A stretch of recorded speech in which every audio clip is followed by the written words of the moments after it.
Hey up everyone and welcome to Nottingham College. If you're a bit confused, our lovely faces are part of your induction process. We're here to ease you in, so to speak, and thankfully we've got a bit of a VIP in the room to help you through this process. And without further ado, CEO of Nottingham College, Janet Smith. Hello. Morning. Welcome, it's nice to see you. So I thought today we could start with how you got into this role and maybe a history of education as well, and even what a CEO does at our college. All right, well, I was an FE student myself once. That's where I started in education. I'm really proud of that background, and it makes me completely understand and value what further education's all about, because it gave me my start in life. You know, and from that I went off to university after a period of work. I went to do a degree because I knew by that point I wanted to teach. So then went into teaching after university and just worked my way up. I've been in all the hot spots at Scunthorpe. I know, Grimsby, Grantham, but around and about Rochdale at one point, Selby in North Yorkshire, Stamford over in Lincolnshire, Peterborough in Cambridgeshire, and eventually winding up here in Nottingham. And I'm really proud to be principal here because I think it's a fabulous college with so much to offer, and we work on a really grand scale, and it's my firm belief that we change lives for our city, and that's the power of FE. That's what we do. Our mission is to unlock potential through learning. And we do it every single day, so it's very good. Basically, I have to make sure the college survives and thrives. So that's it in a nutshell. And if you think of it, it's almost like running a £70 million business, because that's what we are. We've got to keep the show on the road, we've got to keep the finances tight, but we have to do that while really, really focusing on the key purpose, which is it's students, isn't it? We're a college, Yeah, so we've got to make it a brilliant experience for students too. Yeah. Mental health is a crisis amongst college students that existed well before COVID. It seems that access is constantly being cut. What is the college going to do to overcome that lack of attention to maybe mental health? Yeah, it's very, very difficult, isn't it? I mean, I agree with you. We can see as people on our side of the education game that students have been really badly hurt by COVID. And it is really worrying because we don't get a lot of money for that. Most of our money is directed to put teaching hours in, and there's relatively little funding for any support. But we bend that funding as much as we can, and we put as much support in as we can. So extra pastoral tutors, a welfare team.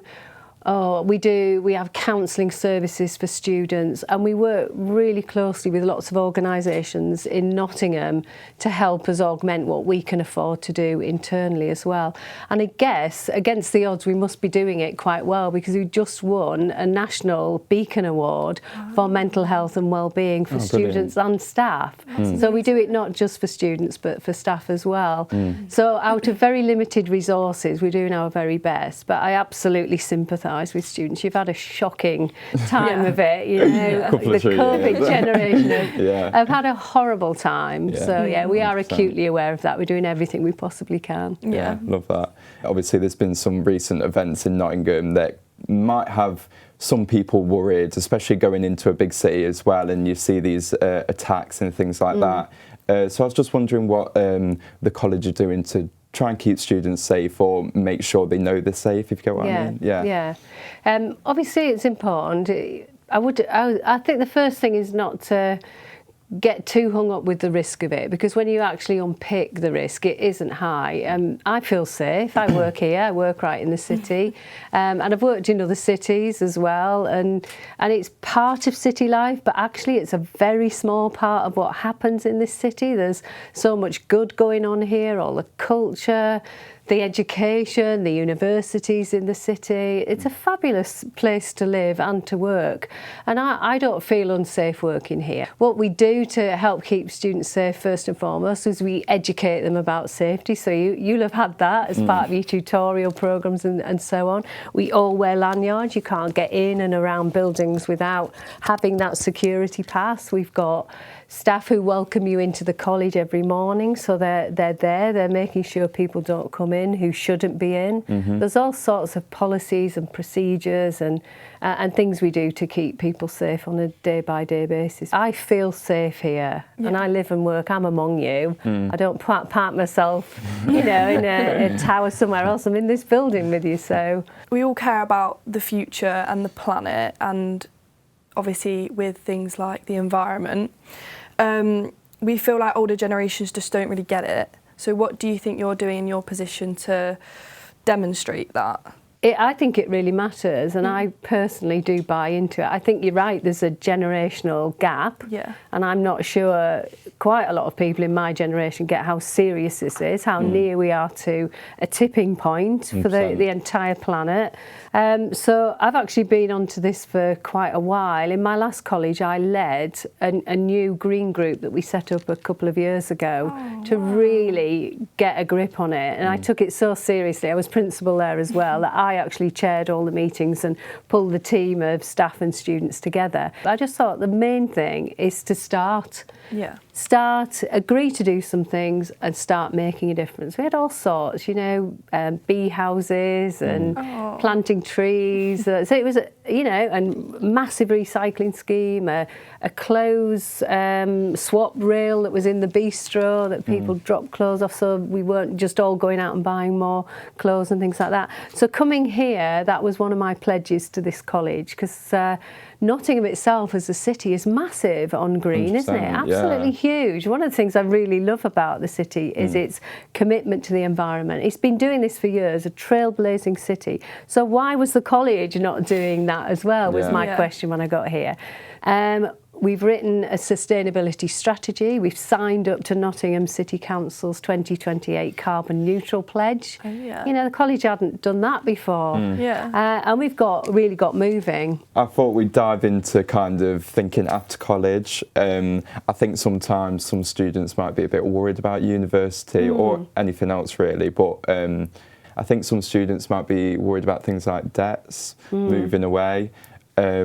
So for the college, what are you kind of doing to help students through this process and kind of helping them think it through in their heads? Because obviously it's a crazy time, isn't it? It is, yeah. I mean, I'm quite old now, but I can remember doing this myself and how big a thing it feels. And it's worse for you, because I got a grant when I went to university. It was rubbish, but I could just about live on it with some part-time work. But you as students, you don't get anything. So what do we do to help? Well, first of all, we explain student finance, and we show students how the loan system works. Quite a lot of our students actually qualify for some grants towards it, and for extra help as well, for bursaries and so on. So we guide them through all of that if university's their choice. The other thing we do as a college is we've got a huge suite of higher education programmes ourselves. So I don't know if you appreciate the breadth of it, but we do absolutely loads of degrees and diplomas, and we don't charge as much as universities do, but they're university accredited. Or the other thing is we promote all the range of things you can do after college. It doesn't have to be university. And we've got, again, a suite of apprenticeships, and if it's an area of specialism that we don't run, we can guide you and support you to apprenticeships elsewhere in all sorts of specialist fields. So I think we do quite a lot on this, very mindful of how scary it is and how costly it all is. With funding for FE decreasing real terms over the past decade, how does college do more with less? Funding in further education has dropped by about 30% in real terms over the 13 years of austerity. And austerity is continuing. Our funding will rise next year by 2.2%, but inflation is at 8.7%. We've got real terms cuts and some actual cuts to funding. It's been really difficult. How has the further education sector coped? Well, we've cut our costs. We've had to take jobs out. We've had to take elements of student support out, things we wouldn't choose to do, you know, in an era of better funding. But the main thing we can do is get focused on the stuff that absolutely matters and shed the stuff that's nice to have but you don't actually need. So I would rather we didn't do such brilliant gardening, but we did great teaching and learning, and that support for students was right. Yeah. I think the main thing that's happened is that staff salaries in FE have dropped substantially. An average FE lecturer now is paid a lot less than an average school teacher. So with the recent Ofsted we had, we received good. Yes. What is college doing to make that potentially outstanding? Okay, loads actually, because I want us to be outstanding and I want us to be recognised as outstanding, and all the brilliant stuff that actually does happen in this college, to get a badge that says this is a really excellent college, because it does happen, it absolutely does. I was at Selby College in North Yorkshire for 4.5 years as deputy principal, and that college was outstanding throughout my period there. So I actually know what an outstanding college looks and feels like. And I'm a part-time Ofsted inspector, so I go out, I do about I can't fit many in, but do about 3 a year, so that keeps me really current with Ofsted's thinking about what outstanding is, so that's helpful too.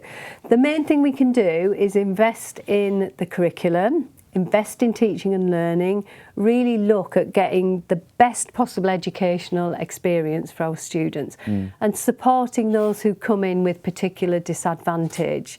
And to invest in the right things, put our money into the things that count. Yeah. 100%. From what we know, you were brought up in working class Darlington, and unfortunately you lost your mother at quite a young age. I from what we did, know. So with this adversity, how does it help when you work in this position, maybe compared to someone that, you know, grew up in London and didn't really have... Had a plush life.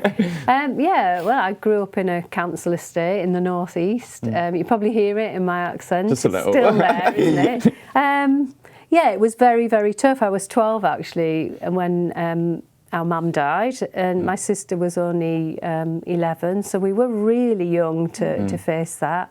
But we had really good family around us, you know, aunts who stepped in and helped. And I remember a particular friend of the family spending a lot of time with myself and my sister and helping us and talking to us a lot. Because I think the worst thing you can do with that sort of unimaginable grief is block it inside. Yeah. And I don't know, there's something about like northern grit, like we're absolutely no nonsense up in the north. And I think probably that helped a little bit, because I know myself and my sister, we are massively resilient adults. Yeah. You know, nothing can be worse than what I went through. So it kind of gives you a perspective on it, I guess. Yeah. And what does it do for me? Well, my working class upbringing certainly helps me recognise some of the issues students here are dealing with, because we didn't have loads of money when I was growing up. But I never faced poverty in the way that children coming to our college sometimes do. I always had a breakfast, you know, always had a tea. Some of our children don't get food. They turn up to college and they've not eaten. Unfortunately, I can imagine that as well. It's horrible, absolutely. Well, I mean, I just think, what are we doing that is even happening in our rich society? Yeah. So we try to help, and this shapes my decisions in college. So we put free breakfasts on. Yeah. As soon as that really came to light, we do loads of social action projects as well.